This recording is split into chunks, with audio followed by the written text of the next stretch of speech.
വിജയേട്ടാ നമസ്കാരം. നമസ്കാരം. അങ്ങനെ 15 വർഷത്തെ നീണ്ട വമ്പൻ യുദ്ധത്തിന് ശേഷം ഇസ്രായേലും ഫലസ്തീനും രമ്യതയിലെത്തിയിരിക്കുന്നു എന്ന റിപ്പോർട്ടുകളാണ് കഴിഞ്ഞ ദിവസം വരെ നമ്മൾ കണ്ടിരുന്നത്. അതിന്റെ പുറകിൽ ട്രംപായിരുന്നു. ട്രംപ് അധികാരത്തിലേറുന്നതിന് മുമ്പ് തന്നെ ഗസയിൽ സമാധാനം പുലർത്തണം എന്ന് ട്രംപിന് ആഗ്രഹമുണ്ടായിരുന്നു. ഇത് യഥാർത്ഥത്തിൽ ഇതിന്റെ പിന്നാമ്പുറം പരിശോധിച്ചു കഴിഞ്ഞാൽ വിജയേട്ടൻ അറിയാലോ, ട്രംപിന്റെ ആഗ്രഹം കൊണ്ടൊന്നുമല്ല ഇത് യഥാർത്ഥത്തിൽ. മിഡിൽ ഈസ്റ്റിൽ അമേരിക്കയ്ക്ക് അമേരിക്കയുടേതായിട്ടുള്ള താല്പര്യങ്ങളുണ്ട്, കച്ചവട താല്പര്യങ്ങളുണ്ട്. ആ കച്ചവട താല്പര്യങ്ങൾ യഥാർത്ഥത്തിൽ ഈ യുദ്ധം അവിടെ കലുഷിതമായി, ആ പ്രദേശം കലുഷിതമായി നിന്ന് കഴിഞ്ഞാൽ അമേരിക്കയ്ക്ക് അത് നടത്തിയെടുക്കാൻ വലിയ ബുദ്ധിമുട്ടാണ് എന്നുള്ളത് കൊണ്ടാണ് ട്രംപ് ഇങ്ങനെ ഒരു കരാറിൽ ഇവർ രണ്ടുപേരെ ഇനിഷ്യേറ്റ് ചെയ്തത്. ട്രംപിന്റെ ഒരേ ഒരു ലക്ഷ്യം എന്ന് പറഞ്ഞാൽ മേക്ക് അമേരിക്ക ഗ്രേറ്റ് അഗൈൻ. അതുകൊണ്ട് ഏത് തരത്തിലും മറ്റുള്ള രാജ്യങ്ങളെ പിഴിഞ്ഞ് അഥവാ ബിസിനസ് ചെയ്ത് അവിടെ രാജ്യത്ത് നിന്നും കൂടുതൽ കാര്യങ്ങൾ അമേരിക്കയിലേക്ക് എടുത്ത് മുന്നോട്ട് പോകുക എന്നുള്ളത് മാത്രമാണ് ട്രംപിന്റെ ഒരു ലക്ഷ്യം എന്ന് പറയുന്നത്. പോരാത്തതിന് ഈ യുദ്ധം കൊടുമ്പിരി കൊണ്ട് നിന്ന് കഴിഞ്ഞാൽ അത് ഡോളറിനൊക്കെ വലിയ പ്രശ്നം സൃഷ്ടിക്കും എന്നുള്ളത് നമുക്ക് എല്ലാവർക്കും അറിയാം. അതുകൊണ്ടാണ് ഇപ്പോ നമ്മുടെ നിർമ്മലാ സീതാരാമൻ ഒരു കാര്യം പറഞ്ഞിട്ടുണ്ട്. ഈ ഡോളർ എന്തുകൊണ്ടാണ്, രൂപ എന്തുകൊണ്ടാണ് ഡോളറിനെതിരെ ഇടിയുന്നത് എന്ന് ചോദിച്ചപ്പോൾ നിർമ്മലാ സീതാരാമൻ പറഞ്ഞു, രൂപ ഇടിയുന്നതല്ല, മറിച്ച് ഡോളർ ശക്തിപ്പെടുന്നതാണ് എന്ന് നിർമ്മലാ സീതാരാമൻ പറഞ്ഞിട്ടുണ്ടായിരുന്നു. അത് വളരെ സത്യമായിട്ടുള്ള ഒരു കാര്യമാണ്. കാരണം ഡോളർ സ്വാഭാവികമായിട്ട് ശക്തിപ്പെടുന്നതല്ല. ഏർ ഡോളറിന്റെ ആ മൂല്യം ഇവർ കൂട്ടി, അതിന് പലിശ എന്തുകൊണ്ട് അങ്ങനെ കൂട്ടിക്കൊണ്ടുവന്ന് അത് ശക്തിപ്പെടുത്തുന്നതാണ് ഇവർ എന്നുള്ളത് കൊണ്ടാണ്. അങ്ങനെയാണ് ബാക്കിയുള്ള പൈസ തമ്മിൽ ഭേദം തൊമ്പൽ എന്ന് പറയുന്നത് പോലെ രൂപ മാത്രമാണ് അതിന്റെ കൂട്ടത്തിൽ പിടിച്ചു നിൽക്കുന്നത് എന്നാണ് സാമ്പത്തിക വിദഗ്ധരൊക്കെ പറയുന്നത്. അപ്പോ ഇങ്ങനെയുള്ള ഒരു വളർച്ച എന്ന് പറഞ്ഞാൽ അവര് പുഷ് ചെയ്ത് ഡോളറിനെ കയറ്റുന്നത് ഒരു ഏതൊരു ഘട്ടത്തിലായിരുന്നെങ്കിൽ അത് താഴേക്ക് വരും. അപ്പൊ ഈ യുദ്ധം, ഈ ലോകത്തുള്ള മറ്റു പ്രശ്നങ്ങളെല്ലാം തന്നെ ഈ ട്രംപ് വരുമ്പോ കൊടുമ്പിരി കൊണ്ടുവന്നാൽ അമേരിക്കയ്ക്ക് അത് വലിയ ബുദ്ധിമുട്ടും വലിയ അസ്വാരസ്യവും സൃഷ്ടിക്കുമെന്ന് അറിയാം. അതുകൊണ്ടാണ് പുള്ളിക്കാരൻ ഇനിഷ്യേറ്റ് ചെയ്ത് ഈ യുദ്ധം എങ്ങനെയെങ്കിലും നിർത്തണം എന്നുള്ള ഒരു രീതിയിലേക്ക് കാര്യങ്ങൾ കൊണ്ടുവന്നത്. ഇനി പോരാത്തതിന് ട്രംപിനെ അറിയാലോ, ട്രംപ് എന്ന് പറഞ്ഞാൽ പത്തിന്റെ പൈസ ചെലവാക്കാത്ത ഒരു വ്യക്തിയാണ്. റഷ്യ യുക്രൈൻ യുദ്ധത്തിന്റെ കാര്യത്തിലും ട്രംപ് 4 സമാധാന രേഖകൾ കൊണ്ടുവന്നിട്ടുണ്ട്. അതിൽ ഒരു സമാധാന രേഖ എന്ന് പറഞ്ഞാൽ ഡീമിലിറ്ററൈസ്ഡ് സോൺ സ്ഥാപിക്കുമെന്നാണ് യുക്രൈനിലും റഷ്യയുടെയും ഇടയിൽ.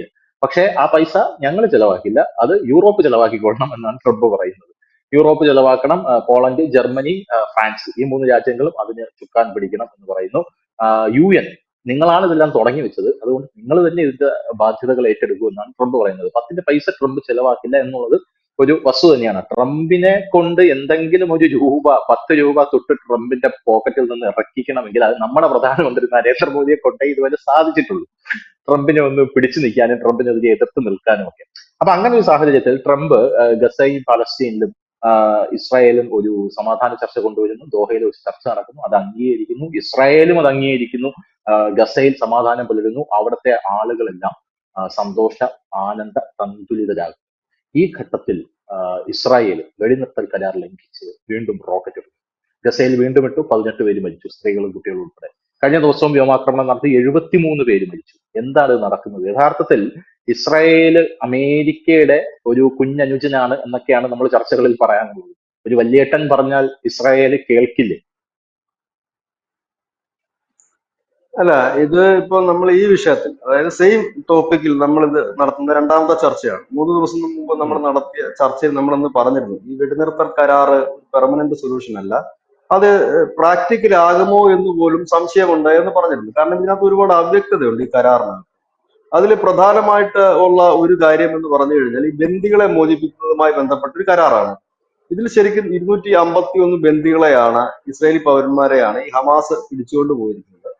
അതിലേതാണ്ട് 100ഓളം പേരെ ഈ കഴിഞ്ഞ 1.5 വർഷമായിട്ട് ഈ ഇസ്രായേൽ നടത്തുന്ന സൈനിക ഓപ്പറേഷൻ കൂടെ മോചിപ്പിച്ചെടുത്തു, രക്ഷപ്പെടുത്തി.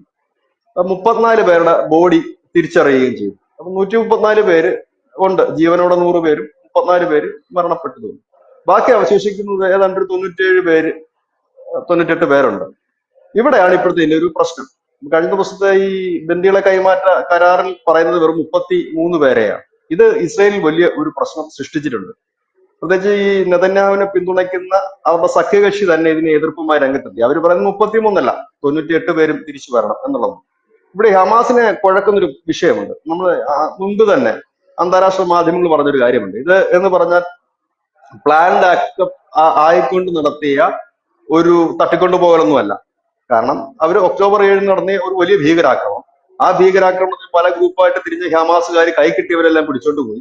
ഈ പിടിച്ചുകൊണ്ട് പോയവർ എവിടെയാണെന്നോ ഏത് തുരങ്കത്തിലാണെന്നോ ആരുടെ കയ്യിലാണെന്നോ ഹമാസിന്റെ നേതൃത്വത്തിനും യാതൊരുവിധ പിടുത്തവുമില്ല. ഇതിൽ രണ്ട് വശങ്ങളുണ്ട്. ഒന്ന്, ഇപ്പോൾ ഈ ഇസ്രായേൽ സേന പറയുന്നത് ഹമാസിന്റെ തുരങ്കങ്ങളെല്ലാം തന്നെ ഞങ്ങൾ ഏകദേശം എല്ലാം നശിപ്പിച്ചു എന്ന് പറയുന്നു. പറയുമ്പോഴും ഒരു സംശയം ബാക്കി നിൽക്കുന്നു. ഈ ബന്ദികളെ പലയിടത്തായിട്ട് പാർപ്പിച്ചിരുന്നു. അതില് ഈ അവരുടെ ആശുപത്രി, റഫേൽ ആശുപത്രിയുടെ താഴെ ആയിരുന്നല്ലോ ഈ ഹമാസിന്റെ ഒരു പ്രധാന കേന്ദ്രം. അതില് കുറെ ബന്ദികളെ പാർപ്പിച്ചിരുന്നു. അവിടെ ഈ ഇസ്രായേൽ വ്യോമാക്രമണം നടത്തിയപ്പോൾ അതിൽ കുറെ ബന്ദികൾ കൊല്ലപ്പെട്ടിരുന്നു. ഈ വിവിധ തുരങ്കങ്ങൾ നശിപ്പിച്ചപ്പോൾ അതിലെ ബന്ദികൾ ഉണ്ടായിരുന്നു കാരണം ഈ ബന്ദികളെ മുന്നിൽ നിർത്തിക്കൊണ്ട് ഹമാസ് തുടക്കത്തിലൊക്കെ ഈ പ്രതിരോധിക്കാൻ ഒരു ശ്രമം നടത്തി. അപ്പൊ അതിന്റെ ഭാഗമായി കുറെ പേർ കൊല്ലപ്പെട്ടിട്ടുണ്ട് എന്ന് പറയുന്നു. ഹമാസ് ഇതുവരെ അതിനെ കുറിച്ച് പറഞ്ഞിട്ട് ഞങ്ങൾ കൊന്നോ ജീവിച്ചിരിപ്പുണ്ടെന്നോ ഇല്ലെങ്കിൽ ഇതുവരെ അവർക്ക് കൃത്യമായ ഒരു കണക്ക് നൽകാൻ കഴിഞ്ഞിട്ടില്ല ഹമാസിന് എന്നുള്ളതാണ്. ഇവിടെ രണ്ട് പ്രശ്നമുണ്ട് ധനുഷ്. ഈ ഇസ്രായേലിന്റെ ആക്രമണത്തിലാണ് ഈ ബന്ദികൾ കൊല്ലപ്പെട്ടതെങ്കിൽ അത് ബെഞ്ചമിൻ നെതന്യാഹുവിനെതിരെ ഒരു വലിയ പ്രതിഷേധം ഇസ്രായേൽ തന്നെ ഉയരും. കാരണം നോക്കിയും കണ്ടും ചെയ്തിരുന്നെങ്കിൽ അവരെ രക്ഷപ്പെടുത്താമായിരുന്നു. ഇല്ലാന്നുണ്ടെങ്കിൽ പിന്നെ വരുന്നൊരു ബെഞ്ചമിൻ നെതന്യാഹു അനുഭവിക്കുന്ന ഒരു പ്രധാന പ്രശ്നം അത് തന്നെയാണ്. രണ്ടാമത്തെ ഒരു പ്രശ്നം എന്ന് പറഞ്ഞു കഴിഞ്ഞാൽ ഈ 98 ബന്ദികളെ തിരിച്ചു കൊണ്ടുവരാതെ 33 വരെ കൊണ്ടുവന്നിട്ട് എന്ത് ചെയ്യാനാണ്? ഇനി തിരിച്ച് അപ്പുറത്തെ സൈഡിലും ചില വിഷയങ്ങളുണ്ട്. ഇസ്രായേലിന്റെ പക്കല് 1000-ഓളം പലസ്തീൻ ബന്ദികൾ ഉണ്ട് എന്നാണ് പുറത്തു വരുന്ന വിവരം. അപ്പോ ഈ ഹമാസ് ഡിമാൻഡ് വെക്കുന്നത് ഈ മുഴുവൻ പേരെയും വിടണം എന്ന് മാത്രവുമല്ല, ഈ ഇസ്രായേൽ പിടിച്ചു വെച്ചിരിക്കുന്ന കൊലപാതകികൾ ഉൾപ്പെടെയുള്ള ഹമാസിന്റെ ലീഡേഴ്സ് ഉണ്ട്, 3 പേരുണ്ട്. ആ 3 പേരും തുറന്നു വിടണം എന്നുള്ളതാണ് ഈ ഹമാസ് മുമ്പോട്ട് വെക്കുന്ന ഒരു ഡിമാൻഡ്. അപ്പം അത് അനുവദിക്കരുതെന്നാണ് ഇപ്പോൾ ഇസ്രായേലിലുള്ള ഈ നെതന്യാഹു വിരുദ്ധരും നെതന്യാഹുവിന്റെ ഒപ്പം ഭരണം നടത്തുന്ന അവരുടെ മന്ത്രിമാർ ഉൾപ്പെടെ പറയുന്നത്. അത് അനുവദിക്കാൻ പറ്റില്ല. കാരണം ഈ ഇസ്രായേൽ പൗരന്മാരെ കൊന്ന കൊലക്കുറ്റം ഉൾപ്പെടെ ആയിട്ട് ജയിലിലായവരെ അവരെ വിടാൻ പറ്റില്ല എന്നാണ് പറയുന്നത്. ഹമാസ് പറയുന്ന എല്ലാവരെയും വിടണം, പക്ഷെ ഇവരെ വിടുന്നതാണ് ഇമ്പോർട്ടന്റ് എന്നാണ് അവർ പറയുന്നത്. അപ്പൊ നമ്മൾ കഴിഞ്ഞ ദിവസം ചർച്ച ചെയ്തതുപോലെ തന്നെ ഇവർക്ക് രണ്ടുപേർക്കും ഇതിനകത്ത് കുറെ അവ്യക്തതകളുണ്ട്. അത് മാത്രവുമല്ല, ഈ വെടിനിർത്തൽ ഏതാണ്ട് 42 ദിവസത്തേക്കാണ് പറയുന്നത്.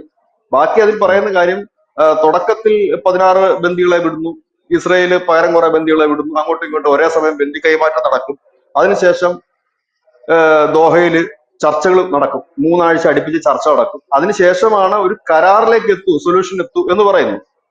ഇവിടെ ഇതിപ്പോ ഈ പൊടുന്നനെ ഈ വെടിനിർത്തലിലേക്ക് കടക്കുന്നതിന് കാരണം ഹമാസ് ശക്തരായതുകൊണ്ടോ ഇല്ലെങ്കിൽ ഇസ്രായേലിനും അടുത്തതോ കൊണ്ടോ അല്ല. ഇസ്രായേൽ യുദ്ധം ചെയ്യുന്ന കാക്കാശി ചെലവില്ലാതാണ്.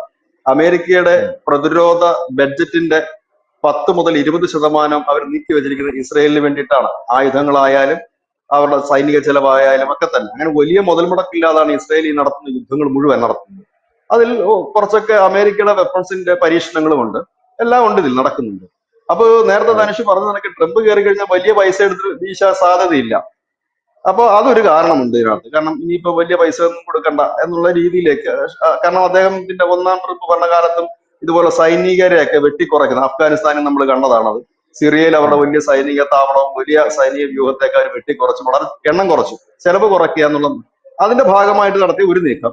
2 മിഡിൽ ഈസ്റ്റുമായിട്ട് അവർക്ക് നടത്തുന്ന വ്യാപാര ബന്ധത്തിന്റെ ഭാഗമായിട്ട് അവിടെ ഒരു സമാധാനം വേണം. അങ്ങനെ അമേരിക്കയുടെ ഒരു വലിയ പ്രഷറിന് മുമ്പിലാണ് നെതന്യാഹുവിന് ഇങ്ങനെ ഒരു ഡിസിഷൻ എടുക്കേണ്ടി വന്നതെന്നാണ് നമ്മൾ കരുതുന്നത്. അല്ലാതെ ഹമാസ് വലിയ സംഭവമായതുകൊണ്ടൊന്നും അല്ല. അപ്പം ഇതല്ലേ തന്നെയും ഇത് മുൻപോട്ട് പോകില്ല. ഇതിപ്പോ താൽക്കാലികമായി ഈ ബന്ദികളെ വിടുന്നതിനകത്ത് തന്നെ വലിയ പ്രശ്നങ്ങളുണ്ടാവും. ഈ ബന്ദികളെ വിടുന്നതിനകത്തുള്ള അറ്റാക്കുകൾ, പ്രശ്നങ്ങൾ, ഇതിങ്ങനെ നീണ്ടുപോകും. അതാണ് ഒരു പ്രധാനപ്പെട്ട ഒരു കാര്യം. ഇത് തന്നെയാണ് നമ്മൾ 2 ദിവസം മുമ്പ് നമ്മൾ പറഞ്ഞിരുന്ന ഒരു കാര്യത്തിന്റെ വ്യക്തത ഇപ്പൊ വന്നിരിക്കുന്നു. അന്ന് നമ്മളിത് പറയുമ്പോ ഈ മിസൈൽ അവസാനിക്കില്ല എന്നാണോ പറയുന്നത്? പശ്ചിമേഷ്യയിലെ ഈ പറയുന്ന യുദ്ധങ്ങളും കലാപങ്ങളും ജീവിതകാലത്ത് ഒരിക്കലും അവസാനിക്കില്ല. ഇസ്രയേൽ എന്ന് പറയുന്ന രാജ്യം രൂപപ്പെട്ടത് മുതൽ തുടങ്ങിയ യുദ്ധവും സംഘർഷങ്ങളുമാണ്. അതൊരിക്കലും അവസാനിക്കില്ല എന്ന് പറഞ്ഞ കാര്യം അത് അവരുടെ ഒരു സ്വഭാവ വിശേഷതയാണ്. ഇസ്രയേലിന്റെ മാത്രമല്ല, ആ കിടക്കുന്നിടത്ത് എല്ലാമുള്ള ഗോത്രവർഗങ്ങളും യുദ്ധപ്രഭുക്കന്മാരും യുദ്ധപ്രതിന്മാരുമായ പ്രഭുക്കളുടെ പിൻതലമുറക്കാരാണ് ഇപ്പോഴുള്ള തലവന്മാർ പലതും. അപ്പം ഇതൊരിക്കലും അവസാനിക്കില്ല. ഇത് ഏതായാലും ഇപ്പൊ ഇസ്രായേലിനെ സംബന്ധിച്ച് പറഞ്ഞു കഴിഞ്ഞാൽ ഇതിപ്പോൾ അവസാനിക്കുകയാണെങ്കിൽ ഇപ്പൊ കോൾ അടിച്ചിരിക്കുന്നത് ഇസ്രായേൽ ആണെന്ന് തന്നെ പറയേണ്ടി വരും. കാരണം അവരുടെ ലക്ഷ്യങ്ങൾ ഏറെക്കുറെയൊക്കെ പൂർത്തീകരിച്ച് കഴിഞ്ഞിരിക്കുന്നു. ഗോലൻ കുന്നുകൾ ഏതാണ്ട് പൂർണ്ണമായിട്ട് അവർക്ക് കിട്ടിക്കഴിഞ്ഞു. അപ്പൊ ഇങ്ങനെയൊക്കെയുള്ള ഒരുപാട് നേട്ടങ്ങൾ അവർക്കുണ്ടെങ്കിൽ പോലും ഇത് അവസാനിക്കില്ല. കാരണം ഇതിന് അവസാനിക്കരുത് എന്ന് ആഗ്രഹിക്കുന്നത് ഗൾഫ് രാഷ്ട്രങ്ങളോ ഇല്ലെങ്കിൽ മുസ്ലിം ജനവിഭാഗമോ ഒന്നും അല്ല. പകരം ഈ ഹമാസ്, ഹിസ്ബുള്ള, ഹുത്തികള്, മിലീഷ്യസ് ഗ്രൂപ്പുകള്, ഇങ്ങനെയൊക്കെ ഉള്ള ചില ആളുകൾ. കാരണം അവരുടെ വരുമാന മാർഗമാണ് അടഞ്ഞു പോകുന്നത് ഈ അക്രമ യുദ്ധവും ഇല്ലെങ്കിൽ. കാരണം ഈ ഭീകരന്മാർക്ക് ജീവിക്കണ്ടേ, അവർക്ക് വണ്ടി വേണ്ടേ? ഇതിനുള്ള ഒരു വലിയ പിരിവിനുള്ള വഴിയാണ് തീർന്നു പോകുന്നത്. ഇപ്പൊ പാലസ്തീനുമായിട്ട് നാളെ ഇസ്രയേൽ കൈ കൊടുക്കുന്നു, ഭയങ്കര സമാധാനത്തിൽ രണ്ട് രാജ്യങ്ങൾ പോകുന്നതോടുകൂടി ഹമാസിന് പിന്നെ പ്രസക്തിയില്ല. ഹമാസ് എന്ന് പറയുന്ന സംഘടന രൂപീകരിച്ചിരിക്കുന്നത് തന്നെ ഇസ്രയേലിനെതിരെ പോരാടാൻ. ഇവരെല്ലാരും കൂടെ ഐക്യത്തിൽപ്പെട്ട് പോവാണ്. ഹമാസ് എന്തിന്? അത് പിരിച്ചുവിടണ്ടേ? അവർ വേറെ വല്ല ജീവകാരുണ്യ പ്രവർത്തനം ചെയ്ത് മുമ്പോട്ട് കൊണ്ടുപോകും. ഹിസ്ബുള്ള പിന്നെ ആവശ്യമുണ്ടോ? ആവശ്യമില്ല. അവരും ഇസ്രായേലിനെതിരെ പോരാടാൻ രൂപീകരിച്ച സേന, അവരുടെ ആവശ്യമില്ല. ഹൂത്തികൾ പിന്നെ ആരോട് പോരാടേണ്ടി വരും? ആരോടുമില്ല. അവരുടെ മെയിൻ ശത്രു ഇസ്രായേലാണ്. പിന്നെ വല്ല സൗദിയിലേക്കൊക്കെ ഇടയ്ക്കിടയ്ക്ക് വല്ല മിസൈലും വിട്ടുകൊണ്ടിരിക്കുക എന്നല്ലാതെ വേറെ കാര്യങ്ങളൊന്നുമില്ല. പിന്നെ ഇതൊക്കെയാണ് അവിടുത്തെ ഒരു സംഭവം. ഇനി ഇതിന്റെ മറുവശം ഞാൻ പറഞ്ഞുതരാം. അമേരിക്കയെ സംബന്ധിച്ച് ഈ മിഡിൽ ഈസ്റ്റിൽ അവരുടെ വ്യാപാരവും കാര്യങ്ങളൊക്കെ ഭംഗിയായിട്ട് കൊണ്ടുപോകണമെങ്കിൽ ഒരു ശത്രു ഉണ്ടാകണം അവർക്ക്. അതിനെയാണ് ഇറാനെ ഒരു സൈഡിൽ ശത്രുവായി നിർത്തിയിരിക്കുന്നത്. മിലീഷ്യ ഗ്രൂപ്പുകളെ ഒരു സൈഡിൽ തളർത്തുകയും വളർത്തുകയും ചെയ്യുന്നത്, ഹൂത്തികളെ തളർത്തുകയും വളർത്തുകയും ചെയ്യുന്നത്. അതായത് ഈ മിഡിൽ ഈസ്റ്റിലുള്ള അറബ് രാജ്യത്തിനെയൊക്കെ പറയുന്നത് നിങ്ങളുടെ ശത്രുക്കൾ അപ്പുറത്തുണ്ട്, അവരുടെ കൂടെ അവരിൽ നിന്ന് കൂടിയാണ് ഞങ്ങൾ നിങ്ങളെ രക്ഷിക്കുന്നത്. അതിന് വേറെ പൈസ വാങ്ങുന്നുണ്ട്, അവരുടെ യുദ്ധക്കപ്പലുകൾ കൊണ്ട് നങ്കൂര് വിടുന്നതിന്, അവരുടെ സൈനിക താവളം എല്ലാം. അപ്പം ഇതൊരു വലിയ രീതിയിലുള്ള കച്ചവടമാണ് നടക്കുന്നത് എന്നുള്ളത് യാഥാർത്ഥ്യമാണ്. ഈ കച്ചവടത്തിന്റെ ഒരു വശമാണ് ഇപ്പൊ നമ്മൾ കാണുന്നത്. ഇപ്പൊ ഇവിടെ എന്താ സംഭവിച്ചെന്ന് ചോദിച്ചാൽ, ഇപ്പൊ ഇസ്രായേൽ ആക്രമിക്കുന്നതിന്റെ ഒരു കാരണമായി വന്നത് ബെഞ്ചമിൻ നെതന്യാഹുവിനെ സംബന്ധിച്ച് ഈ ട്രംപ് പറഞ്ഞത് കേൾക്കാതിരിക്കാൻ കഴിയില്ല ഇസ്രായേലിനെ സംബന്ധിച്ച്. പക്ഷെ ഇസ്രായേലിനുള്ളില് അവിടുത്തെ ജനത്തിന്റെ ഉള്ളിലും അപ്പൊ അവിടുത്തെ പാർട്ടികൾക്കുള്ളിലും ഒരു വലിയ പ്രതിഷേധം ഈ കരാറിനെ കുറിച്ചുണ്ട്. ഒന്ന്, ഈ കരാറിന് ഒരു പൂർണ്ണതയില്ല, കരാർ പൂർണ്ണമായിട്ടുമില്ല. അത് ഒരു 3 ആഴ്ചക്കുള്ളിലൊക്കെ കരാർ വരുമെന്ന് പറയുന്നു. രണ്ട്, ഈ ബന്ദികളുടെ കാര്യത്തിൽ ഒരു തീരുമാനമാകുന്നില്ല. ബെഞ്ചമിൻ നെതന്യാഹുവിനാണെങ്കിൽ ഈ കാലയളവ് തീർത്ത് മുൻപോട്ട് പോവുകയും വേണം. ഇതെല്ലാം കൂടെ കുഴഞ്ഞു കുറഞ്ഞു കിടക്കുന്ന ഒരു പ്രശ്നമായിട്ടാണ് ഈ ഇസ്രയേലിലെ ബെഞ്ചമിൻ നെതന്യാഹുവിന്റെ ഭരണകൂടം ഇപ്പോൾ നിൽക്കുന്നത്. എന്ത് ചെയ്യണമെന്ന് പുള്ളിക്ക് ഒരു പിടുത്തവുമില്ലാത്ത ഒരു അവസ്ഥയിലാണ് നിൽക്കുന്നത്. കാരണം ഈ 33 ബന്ദികളെ വിട്ട് കിട്ടിക്കഴിഞ്ഞാൽ ഈ ബാക്കിയുള്ള ബന്ദികളുടെ കുടുംബങ്ങൾ വലിയ വിഷയം ഉണ്ടാക്കും. പ്രത്യേകിച്ച് ബെഞ്ചമിൻ നെതന്യാഹുവിന് നമുക്കറിയാം, ഈ യുദ്ധം തുടങ്ങുന്ന സമയത്ത് ഏതാണ്ട് 1.5 വർഷം മുമ്പ് യാതൊരുവിധ ജനപ്രീതിയുമില്ല. ജനപ്രീതി വളരെ കുറഞ്ഞു നിൽക്കുന്ന സമയത്താണ് അദ്ദേഹം ഈ ഒക്ടോബർ 7-നുള്ള ഭീകരാക്രമണം വരുന്നത്. തുടർന്ന് അദ്ദേഹം അറ്റാക്ക് ചെയ്ത് തുടങ്ങുന്നു. പിന്നീട് നമ്മൾ കണ്ടത് വളരെ അധികം ജനപ്രീതി ഉയർന്നു വരുന്ന ഒരു ബെഞ്ചമിൻ നെതന്യാഹുവിനെയാണ് കണ്ടത്. ഇപ്പോഴദ്ദേഹം പെട്ടിരിക്കുന്നത് യുദ്ധത്തിന്റെ പേരിലല്ല, ആ യുദ്ധത്തിന്റെ ഹീറോ എന്ന രീതിയിലല്ല ഇപ്പോഴും അദ്ദേഹം. ഇവിടെ എന്ത് ചെയ്യണമെന്നറിയാതെ നിൽക്കുന്ന ഒരു വ്യക്തി എന്ന നിലയിൽ ഹമാസ് എന്ന് പറയുന്നത് ഇപ്പോഴും അവരെ സംബന്ധിച്ച് വലിയൊരു ടാർഗറ്റ് ഒന്നും അല്ല. അവിടെ നിൽക്കുന്ന ഒരു അന്തരീക്ഷത്തിലേക്കാണ് നിൽക്കുന്നത് ഇസ്രായേലിന് ഇപ്പൊ ഹമാസ്. കാരണം ഹമാസിന് ഇനിയിപ്പം വലുതായിട്ട് അവിടെ മൂവ് ചെയ്യാൻ പറ്റുന്ന ഏരിയകൾ കുറവാണ്. കാരണം ഇവരുടെ പട്ടാളവും ഇവരുടെ നിരീക്ഷണ സംവിധാനവും ഒക്കെ വളരെ ശക്തമായി നിൽക്കുന്ന സാഹചര്യമാണ്. ഇവിടെയാണ് ഒരു കാര്യം. ഇതിനകത്തൊരു അവ്യക്തത ഇപ്പോഴും നിലനിൽക്കുന്നുണ്ട്. എത്ര ബന്ദികൾ ഉണ്ട് എന്നും അവരെത്ര പേർ ജീവിച്ചിരിപ്പുണ്ടെന്നുള്ളതോ ഇവരെത്ര പേരെ കൈമാറ്റം അങ്ങോട്ടും ഇങ്ങോട്ടും ചെയ്യുമെന്നുള്ളതും ഒക്കെ ഒരു വിഷയമാണ്. പിന്നെ ട്രംപ് അധികാരത്തിലേൽക്കുമ്പോൾ, അതായത് ജനുവരി 20-ന് അദ്ദേഹം അധികാരമേൽക്കുമ്പോൾ അദ്ദേഹത്തിന്റെ ക്രെഡിറ്റിലേക്ക് അല്ലെങ്കിൽ ലോകം അദ്ദേഹത്തിന് കൈയടിക്കുന്നതിന് വേണ്ടിയിട്ട് ഒരു ചെറിയ അഡ്ജസ്റ്റ്മെന്റ് ഒരുപക്ഷെ നടന്നേക്കാം. നേരത്തെ തന്നെ അത് 42 ദിവസത്തേക്ക് ഉള്ളൂ എന്ന് പറയുന്നു. ഏതായാലും ഒരാഴ്ചയെങ്കിലും അല്ലെങ്കിൽ 10-16 ദിവസമെങ്കിലും ഒരു വെടിനിർത്തൽ പശ്ചിമേഷ്യയിൽ ഉണ്ടായേക്കാം. നേരത്തെ ധനുഷ് സൂചിപ്പിച്ചതുപോലെ റഷ്യയുമായിട്ടും ഒരു ഒരു ഒരു എന്തെങ്കിലും ഒന്ന് സംഭവിച്ചേക്കാം. കാരണം അദ്ദേഹം വരുമ്പോൾ ഒരു രാജകീയമായി തിരിച്ച് വരവ്. ഈ അവസരത്തിൽ ഒരു ചെറിയ കാര്യങ്ങൾ പറഞ്ഞ് നമുക്ക് അവസാനിപ്പിക്കാം. ധനുഷ് സൂചിപ്പിച്ചതൊക്കെ നരേന്ദ്രമോദി മാത്രമാണ് ട്രംപിന്റെ പോക്കറ്റിൽ നിന്ന് എടുക്കുക. അപ്പൊ ഇന്ന് ഞാനൊരു ആർട്ടിക്കിൾ വായിച്ചിരുന്നു. അപ്പൊ അതിനകത്ത് എന്തുകൊണ്ടാണ് ട്രംപും മോദിയും തമ്മിലുള്ള ബന്ധം ഇത്ര ശക്തമെന്ന് ചോദിക്കുമ്പോൾ, അതിനകത്ത് തെരഞ്ഞെടുപ്പ് കാലത്ത് ഈ ട്രംപിനെ ഇന്റർവ്യൂ ചെയ്ത ആ അവതാരകർ ചോദിച്ചൊരു ചോദ്യത്തിന് ഈ ട്രംപ് മറുപടി പറയുന്നത്, നരേന്ദ്രമോദി സാധാരണ രാഷ്ട്രീയക്കാരനല്ല, അദ്ദേഹം പങ്കെടുക്കുന്ന റാലികളൊക്കെ ലക്ഷക്കണക്കിന് പേരാണ് പങ്കെടുക്കുന്നത്. അതായത് വിസിബിൾ ആയിട്ട് തന്നെ ലക്ഷക്കണക്കിന് പേർ പിന്തുണയ്ക്കുന്ന നേതാവാണ് നരേന്ദ്രമോദി. അതല്ല പൊളിറ്റിക്കലി മാത്രം തിരഞ്ഞെടുക്കപ്പെടുന്ന ഒരാളല്ല. അതിന്റെ അർത്ഥം വളരെ ലളിതമാണ്. നാളെ മോദി വിളിച്ച് പറയുകയാണ് അമേരിക്കൻ ഉൽപ്പന്നങ്ങൾ നമുക്ക് വേണ്ട എന്ന് പറഞ്ഞാൽ അത് കേൾക്കാനും ഇന്ത്യയിൽ ആളുണ്ട് എന്ന് ട്രംപിനറിയാം. അതാണ് അദ്ദേഹം പറഞ്ഞത്. അദ്ദേഹം പങ്കെടുക്കുന്ന റാലികളിലൊക്കെ ലക്ഷക്കണക്കിന് പേരാണ് പങ്കെടുക്കുന്നത്. അതായത് ജനങ്ങളെ ഇത്രത്തോളം സ്വാധീനിക്കുകയും അവരെ കൂട്ടിയോജിപ്പിക്കാൻ അദ്ദേഹത്തിന് കഴിയുന്നുണ്ട്. അവിടെ അതിന്റെ കാര്യം വളരെ ലളിതമാണ്. നാളെ നരേന്ദ്രമോദി ഇന്ത്യയെ വിണക്കി കഴിഞ്ഞാൽ, മോദി ഇറങ്ങി നിന്ന് ഇതുപോലെ 10 റാലി സംസാരിച്ചു കഴിഞ്ഞാൽ ഉൽപ്പന്നങ്ങൾ അവർ നിരോധിച്ചില്ലെങ്കിലും ഓട്ടോമാറ്റിക്കലി ജനം ബഹിഷ്കരിക്കും. ഇതാണ് അതിന്റെ ഒരു ഭയം.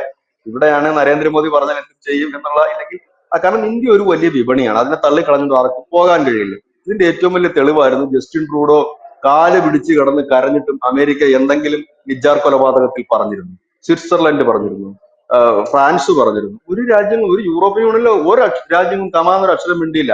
അമേരിക്ക പേരിന് എന്തോ പറഞ്ഞു, അത് അന്വേഷിക്കണം, അത് ശരിയല്ല എന്തോ പറഞ്ഞു. അത് സ്വാഭാവികം മാത്രം, അതല്ലാതെ ഒന്നുമില്ല.